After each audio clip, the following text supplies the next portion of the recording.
RSS করলে সরকারি চাকরি বাতিল, নিজেদের নির্বাচনী ইস্তাহারে এরকমই প্রতিশ্রুতি দিয়েছে সিপিএম। কিন্তু কেন কেন রাষ্ট্রীয় স্বয়ংসেবক সংঘকে এত বেশি ভয় পায় বামেরা? কারণ ওদের हमें चाहिए आजादी, हम लेके रहेंगे आजादी, नागालैंड की आजादी, मणिपुर की आजादी, काश्मीर की आजादी কিংবা ভারত তেরে টুকরে হোঙ্গে স্লোগানের সামনে সবচেয়ে বড় বাধা নমস্তে সদাবাৎসল্যে মাতৃভূমে তয়া হিন্দু ভূমে সুখং বর্ধিত হম মহামঙ্গল পূর্ণ ভূমে তথার্থে পতৎসে হোকা হয় নমস্তে নমস্তে। কারণ বহু অপপ্রচার, খুন, অত্যাচার ব্যান করেও একটা সংগঠনে বেড়ে ওঠা আটকাতে পারেনি ওরা। 1925 সালে কয়েকজন হিন্দু নিয়ে তৈরি দলটির সদস্য সংখ্যা 2 কোটিরও বেশি। সারা বিশ্বের হিন্দুদের একমাত্র ভরসার স্থল আরএসএস। ভারত, বাংলাদেশ, মালয়েশিয়া, নেপাল, শ্রীলঙ্কা থেকে বিশ্বের যে কোনো প্রান্তে বসবাসকারী একজন হিন্দু আজ বিশ্বাস করতে পারেন অন্য কেউ না হলেও তাদের কথা রাষ্ট্রীয় স্বয়ংসেবক সংঘ বলবে। সিপিআইএম রাষ্ট্রীয় স্বয়ংসেবক সংঘকে ভয় পায় কারণ এক সময় পাকিস্তান প্রস্তাব সমর্থন করে মুসলিম লীগের মিছিলে হাঁটা জ্যোতি বসু কিভাবে ধর্মনিরপেক্ষ হয়ে যান, এই প্রশ্ন তোলার লোকগুলো রাষ্ট্রীয় স্বয়ংসেবক সংঘ বছরের পর বছর তৈরি করেছে। কারণ 1964 সালে বামেরা যখন চীনের চেয়ারম্যান আমাদের চেয়ারম্যান বলতে ব্যস্ত ছিল, তখন রাষ্ট্রীয় স্বয়ংসেবক সংঘ বুক ঠুকে বলেছিল আমাদের সুযোগ দিন, রাষ্ট্রীয় স্বয়ংসেবক সংঘের ছেলেমেয়েরা তৈরি দেশের জন্য সীমান্তে যেতে। কারণ 1964 সাল থেকে 1921 বিপ্লবের কাকা, বিপ্লবের মাসি, বিপ্লবের বৌদি করতে গেছে ওটা 10 ভাগে বিভক্ত হয়েছে বামেরা। সেখানে রাষ্ট্রীয় স্বয়ংসেবক সংঘ এখনো এক। ওরা ভয় পায় কারণ এত বিপ্লব করে দুটি রাজ্যে কোনো ক্রমে টিকে থাকা বামেরা কিভাবে মেনে নেবে?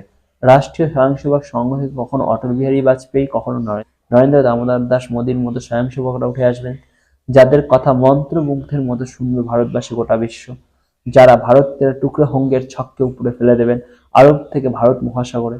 আবার বামেরা ভারত টেরে টুকরো হোঙ্গের জন্য পরিশ্রম করবে, আবার মঞ্চ সাজিয়ে মাঠে নামবে। ব্যাস, আবার কোনো স্বয়ংসেবক উঠে এসে তাদের ওই পরিকল্পনায় লঘু সংখ্যা করিয়ে দেবে। তাই বামেদের এই ভয় স্বাভাবিক। 2 কোটির কাছাকাছি সদস্য, সারা দেশে অন্তত 25টা রাজ্য কেন্দ্রশাসিত অঞ্চলে সরকার বা বিপক্ষের নেতা তৈরিতে ভূমিকা, সংগঠন থেকে দেশের এই সময়ের বিশ্বের অন্যতম শক্তিশালী প্রধানমন্ত্রী দেওয়ার পরও প্রবাহমান স্রোতের মতো শান্ত, প্রচন্ড ক্ষমতার ধারক হয়েও গৌতম বুদ্ধের মতো স্থিতবী এই মুহূর্তে ভারতবর্ষের রাষ্ট্রীয় স্বয়ংসেবক সংঘের যা সক্ষমতা রয়েছে তা 1000 ভাগের 1 ভাগ যদি বামেদের থাকতো, তাহলে গোটা 50 টিয়ামেন স্কোয়ার গুলাগ করে পুরো দেশটাকে সমস্ত বিরোধীদের খুন করে চুপ করে দিত। চীন থেকে রাশিয়া হয়ে পশ্চিমবঙ্গ, ওরা বা ওদের মতাদর্শ যেখানে একটু শক্তিশালী সেখানেই এক মাস কিলিয়ে রাজনীতি করে গেছে বামেরা। সাইবাড়ি থেকে নেতাই দিয়ে গর্ববোধ করতো বাম যুবক যুবতী, শুধু কলকাতা কেন সারা ভারতেই পাবে। এটাই বর্বর ঘৃণিত একটি মতাদর্শ বামপন্থা। সেখানে রাষ্ট্রীয় স্বয়ংসেবক সংখ্যা যত সংখ্যায় বেড়েছে ততই বেড়েছে। দেশ জুড়ে সরস্বতী বিদ্যা মন্দির, সেবা ভারতী, সংস্কার ভারতীর মতো স্কুল, সেবা সংগঠনও বেড়েছে। ভারতের যে প্রান্তে বন্যা, খরা, ভূমিকম্প, ব্রিজ ভাঙ্গা, যে কোনো দুর্ঘটনাই ঘটুক না, আর্মির পাশাপাশি যে সংগঠনের লোকজন কাঁধে কাঁধ মিলিয়ে উদ্ধার কার্য চালায় তারা আর কেউ নয়, রাষ্ট্রীয় স্বয়ংসেবক সংঘ। বহু বছর ধরে যারা ভারত ভাঙতে চাইছে, তারা ভারত করতে চাইছে, এরকম এক সংগঠনকে ভয় পাবে, পিছন থেকে আক্রমণ করে মেরে ফেলবে, এটাই তো স্বাভাবিক। কুরুক্ষেত্রের যুদ্ধে শ্রীকৃষ্ণ ছিলেন সবচেয়ে ক্ষমতাবান। চাইলে কয়েক মুহূর্তে শেষ হয়ে যেত যুদ্ধ, কিন্তু তিনি অস্ত্র ধরেননি। যুদ্ধক্ষেত্রে দাঁড়িয়ে তিনি ন্যায় প্রতিষ্ঠা করেছেন।